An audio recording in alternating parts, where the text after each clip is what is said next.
Good afternoon. This is 5:23 p.m. Wednesday ngon yan? Wednesday. Tama? Alright. Wednesday. 4. March 2026. Oh. This is my after I watching the teaching of the Maestro Lamrok Milang. Edgar aka The Infinite Youth, Maestro Lamrok Milang. Judging teacher singer. Singer because the mouth speaking. And teaching because the singing is out from the mouth speaking. And judging.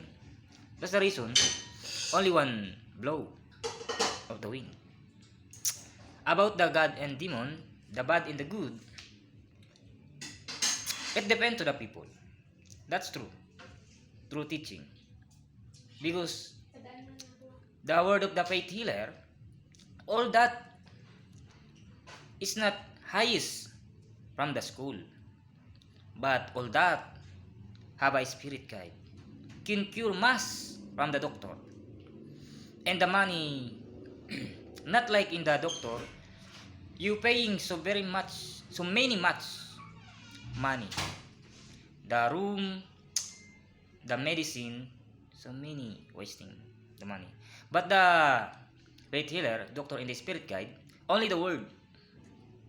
Because the universe, the beings of the universe and the beings of the human is combinating in the thinking.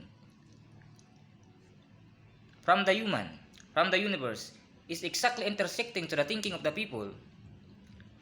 That is the word of the secret knowledge and power, the word of clock, or the word of time.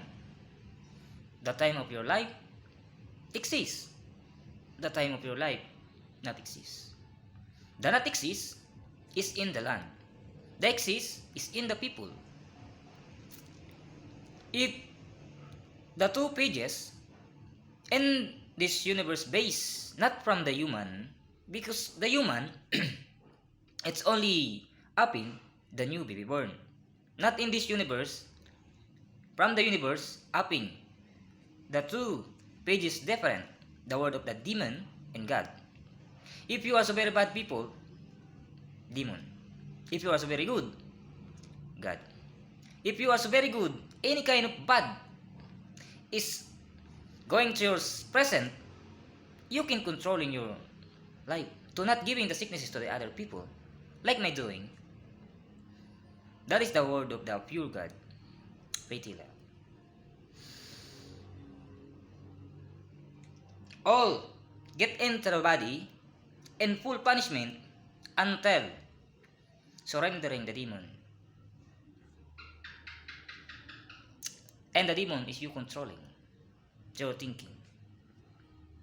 To going to good, back to the God again.